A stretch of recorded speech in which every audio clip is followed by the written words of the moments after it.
Okay, let's design a logo, get it out there in the world, and along the way talk about a process that can help you arrive at a design that you're happy with. Start by choosing the first letter of your name. This is nice and arbitrary, and the arbitrariness of it allows you to play. Next, draw that letter 50 times. This will be exhausting, and in that exhaustion, you will start to have ideas. Draw it with at least 3 different media. Draw some of them with pencil, draw some of them with pen, draw some of them with marker. Avoid color for now, because we want to just talk about the silhouette, the strength of your design. When you get tired, take a break and then come back and resume the process. Don't push forward too hard into that tired space, or you're just going to make a bunch of trashy drawings that don't help the process. Don't worry too much if you've decided along the way in the journey of your life that you can't draw. What matters more here is the idea. We can clean up whatever you've been able to draw later. When you have an idea, celebrate it and then let it go. Move on. We're not trying to cling on to ideas at this phase. We're trying to have them and then let them go. Start to believe that your next idea is always going to be better than your last. Good. Now photograph your drawings with some sort of grid behind them. Then open up Photoshop. I think this is easiest to do by opening up Creative Cloud,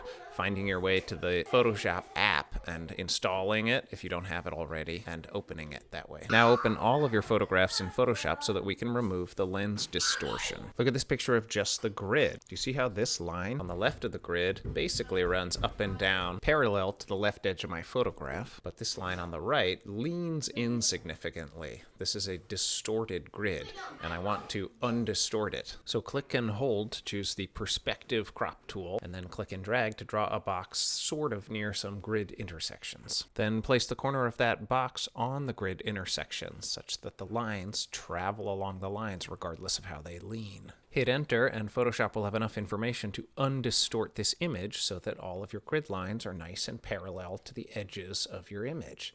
Do this to all your drawings and you'll have undistorted drawings. Great, now make a new document that's 1920 by 1080. We're going to paste all of our drawings here on top of each other. Go to your first sheet of drawings now and use the rectangular marquee tool to draw a box around your very first drawing. Then Command-C to copy, go to your new drawing, Command-V to paste right in the middle. After you've pasted a couple drawings, look over here to see that each time you paste, you get a new layer. Each layer in Photoshop is like a physical sheet of paper stacked on top of one another. When you've done this for all 50 drawings, you should have 50 layers. At that point, go File, Export, Layers to Files.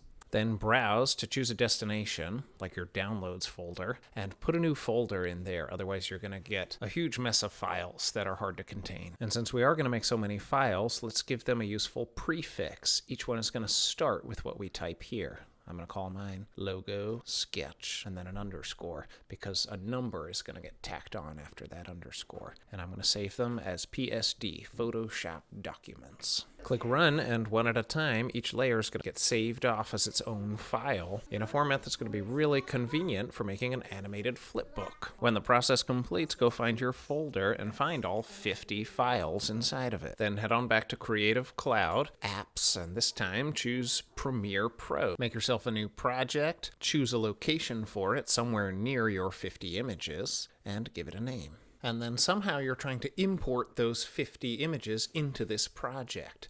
And you can use this import process that Premiere presents you with right at the moment of making a new project. But if somehow you end up with your project and you've skipped that import process, just look down here for the import button, or it's there in the file menu too, File, Import. Find the folder itself, click on the folder itself, not the individual images, and then click Import. As the images come in, you're going to click OK 50 times to merge all layers for each image, one at a time. There might be a better way to do this. If you know one, let me know in the comments. When you're finished, you should get this folder in your project window and all the images are hiding inside. Great, now let's make a new sequence and let's pick this one, 1920 by 1080. That's going to match the size that we made in Photoshop when we created all these images. A sequence is just a rectangle of a certain size and some notion of time that plays out along a timeline. What you want to do is drag your whole folder full of 50 images into your sequence, thus onto the timeline. And when you do, Premiere is going to prescribe a certain amount of time for each image. I don't really care how much time at this point, I'm just noticing that it's the same amount of time for each image. Good. Now, make another new sequence of the same size, and call this one Timing. And mine accidentally ended up inside of my folder of images, so I'm going to take a moment to drag that out to the upper level of the hierarchy, right next to my first sequence. Good, now you've got two sequences. Here you can click on the tab for each sequence to activate it. Activate the timing sequence, and come over to your project and drag sequence 1 into the timing sequence. Now you have nested one sequence inside of another. Why bother nesting your sequences? Well, this is how you can treat all 50 images as one stretchable entity. They currently take about 4 minutes to flick by. I want them to go by much faster. So this allows us to click on Premiere's Rate Stretch tool and click near the edge of our sequence and stretch the rate at which time goes by such that it only takes about 10 seconds for these images to pass. Now if I click on this handle and drag, scrubbing back and forth through time, I can see that in 10 seconds I'm going to see all 50 images. Now there's just a bit of tidying up. First, I'm going to move my sequence up one layer so that I can put something underneath it. Then, because I don't need this audio track, so I'm going to right-click on it and unlink it from the video so that I can delete it. Then I'm going to make a new color matte and set it to be bright white. And after clicking some OKs, I'm going to drag this new color matte under my 50 images so that now the background is white. And then I'm going to go one step further and double-click on the color matte and click on this eyedropper so that I can hover over the gray of my actual sheet of paper and set my color matte to be that gray so that my images blend a little bit better into the background. Then I'm going to notice that all of my images would fit inside of a square format. So I'm going to go Sequence, Sequence Settings, and change the shape of the rectangle of my sequence to be 1080 by 1080. A perfect square. I'm going to notice that one of my images is a little wide to fit in the perfect square, and so I'm going to click on my sequence and then click and drag this scale slider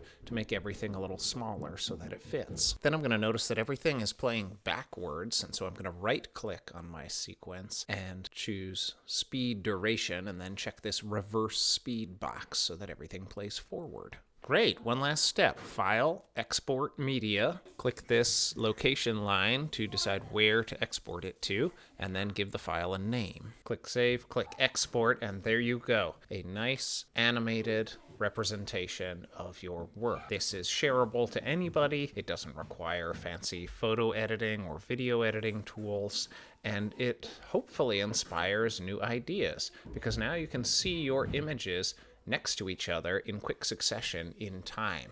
You can notice which ones pop out at you as suddenly readable instantaneously, and which fly by in a blur, unable to be deciphered by the human eye. Use this visual feedback and feedback from people you know to decide upon one that you're going to develop, because that's what we're going to do next.